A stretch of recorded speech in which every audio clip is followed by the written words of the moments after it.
Los Angeles. Upon arrival in the United States, Iran's head coach Amir Galanoe wanted to talk about football. Before Iran's first press conference in Los Angeles on Sunday, FIFA officials warned reporters to stick to sport and tactics when addressing Galanoe and striker Mehdi Taremi.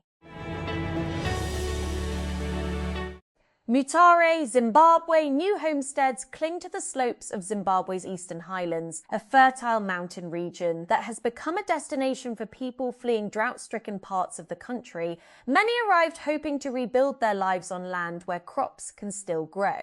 Now they fear they could be forced out as the government intensifies a crackdown on illegal settlements. Two helicopters collided over Rio de Janeiro on Sunday morning and crashed in the city's western zone, killing all 6 people aboard. Firefighters said. Rio de Janeiro's military fire department said that one of the helicopters crashed on the parking lot of a car dealership, where several electric vehicles were parked, igniting a fire that was extinguished.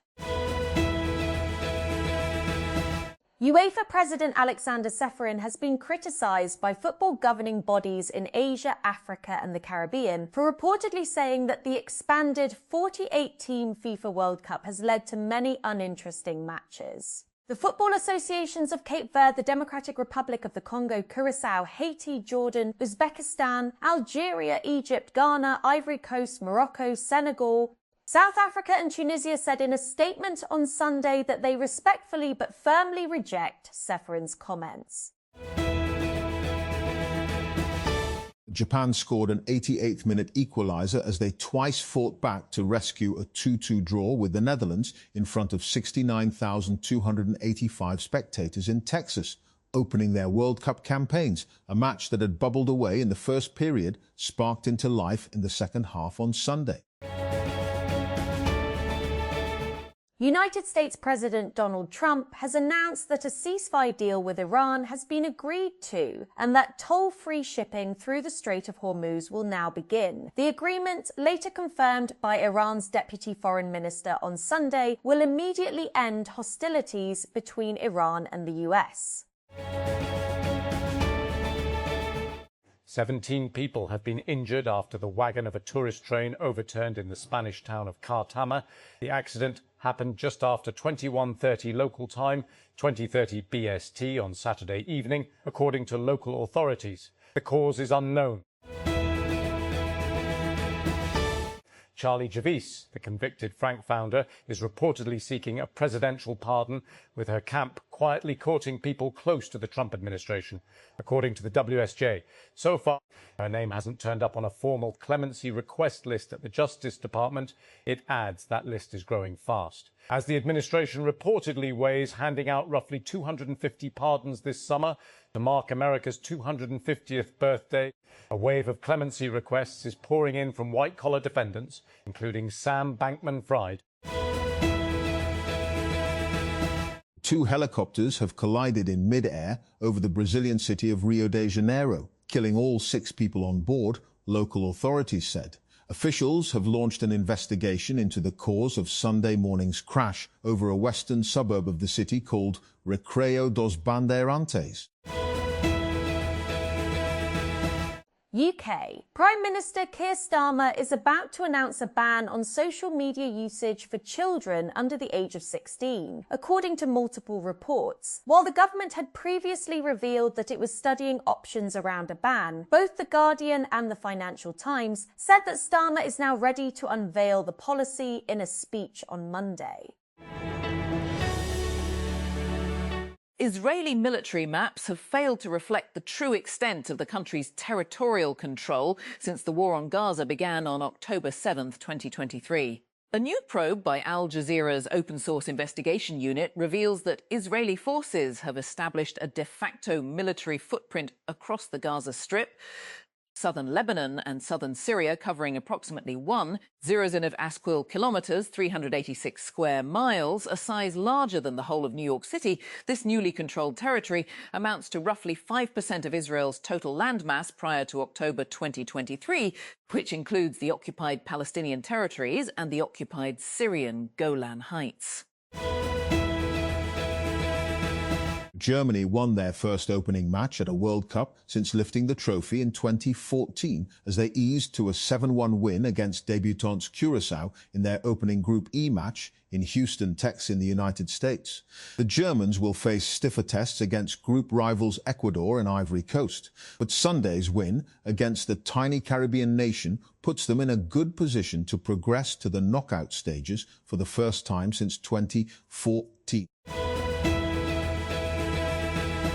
At least 12 people have been killed in a plane crash in Missouri in the Midwestern United States. According to authorities, the crash on Sunday was near Butler Memorial Airport in Bates County, south of the state's largest city, Kansas City.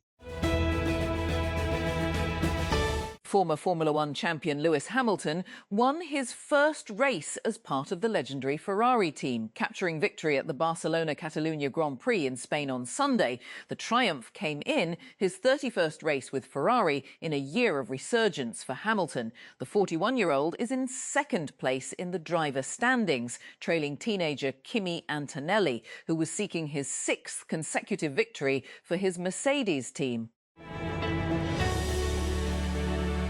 Germany won their first opening match at a World Cup since lifting the trophy in 2014 as they eased to a 7-1 win against debutants Curaçao in their opening Group E match in Houston. On Sunday, the Germans will face stiffer tests against group rivals Ecuador and Ivory Coast. But the win against the tiny Caribbean nation puts them in a good position to progress to the knockout stages for the first time since 2014. Leaders of some of the world's largest economies will gather in France for the annual G7 summit this week. It's the first meeting since the start of the Iran war, which has led to clear divisions in the group, as members accuse the United States of a lack of coordination before launching its attacks. India made the perfect start to their women's 2020 World Cup campaign with a 64-run win against Pakistan on Sunday. Harmanpreet Kaur's side dominated from start to finish in their opening group game of the tournament at Edgbaston.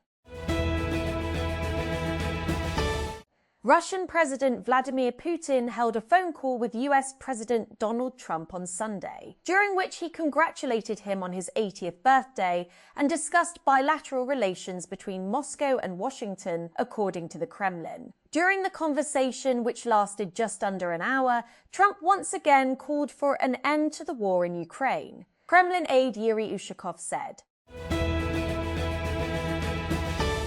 Thousands of protesters have gathered in Geneva ahead of this week's Group of 7 G7 summit, which is set to bring together United States President Donald Trump and other world leaders in nearby France. The demonstration on Sunday was led by the so-called No G7 coalition, which is comprised of more than 60 associations and groups, including Palestinian rights advocates, feminist activists and environmentalists. SpaceX went public this week in the largest IPO ever, making CEO Elon Musk the world's first trillionaire. Despite its name, SpaceX has been emphasizing the potential of its costly AI business. And competitors OpenAI and Anthropic may soon follow with their own public market debut. So on the latest episode of TechCrunch's equity podcast, Kirsten Sean O'Kane, I discussed what's looking like a hot IPO summer, and I Islamabad as the PPP's Azad Jammu and Kashmir AK chapter on Sunday urged the region's election commission to withdraw the election schedule for 12 refugee seats in the Legislative Assembly. Information Minister Atolla Tarar called for a resolution to differences through democratic and constitutional means ahead of the July 27 elections in AJK. The Joint Awami Action Committee JSE, had called for widespread protests demanding the abolition of 12 seats in the region's Legislative Assembly reserved for refugees from Indian-occupied Jammu and Kashmir, who settled in mainland Pakistan after 1947. The UK and Japan have agreed a multi-billion-pound investment deal, which UK Prime Minister Sir Keir Starmer said will build a new era of cooperation between the two nations. Japanese firms will spend more than 9 billion on UK infrastructure and financial services and up to 9 billion on UK offshore wind, creating tens of thousands of jobs Downing Street said as the PM met his Japanese counterpart, Sanai Takaichi, in London.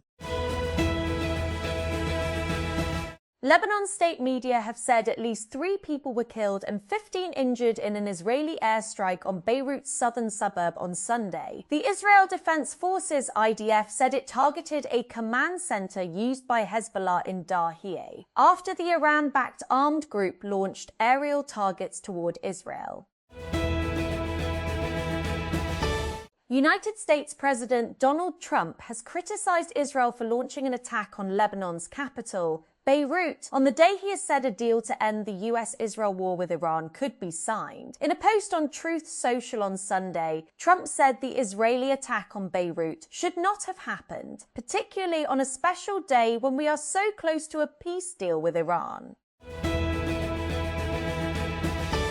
United States President Donald Trump has made a late endorsement in a Republican runoff for a key U.S. Senate race in Georgia ahead of the U.S. midterm elections. In a post on his Truth Social account, Trump threw his support behind U.S. Representative Mike Collins over former football coach and political newcomer Derek Dooley.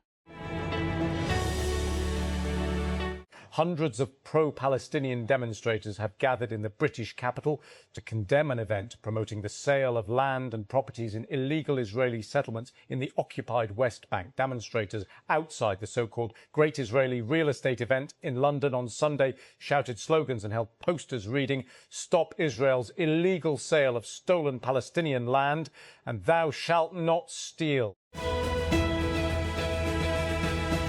Welcome back to TechCrunch Mobility, your hub for the future of transportation, and now more than ever how AI is playing a part. To get this in your inbox, sign up here for free. Just click TechCrunch Mobility. I won't spend too much time rehashing the SpaceX IPO. Every media outlet, including TechCrunch, has spilled enormous amounts of digital ink on the company's first day of trading. But there are 2 important data points to note for anyone who closely watches the future of transportation industry. Teenager was shot and buses destroyed during chaotic scenes in New York City that marred jubilant celebrations for the Knicks' historic NBA championship win. The New York Knicks beat the San Antonio Spurs 94-90 in Game 5 on Saturday to clinch the title for the first time in more than half a century. Former Canadian Prime Minister Justin Trudeau has responded to criticism for skipping his country's first World Cup match to attend a USA game, where his girlfriend, pop superstar Katy Perry, performed. Sometimes supportive boyfriend duties call. But you know who I'm rooting for to take the cup. He posted on social media, adding a Canadian flag emoji. British anti-Islam activist Tommy Robinson said he was detained at Heathrow Airport on Saturday and had his phone seized after a week when he posted heavily online about racist and anti-immigrant riots in Northern Ireland. Robinson, whose real name is Stephen Yaxley Lennon, said on X he was held on Saturday evening for around 3 hours under the Counter-Terrorism and Border Security Act.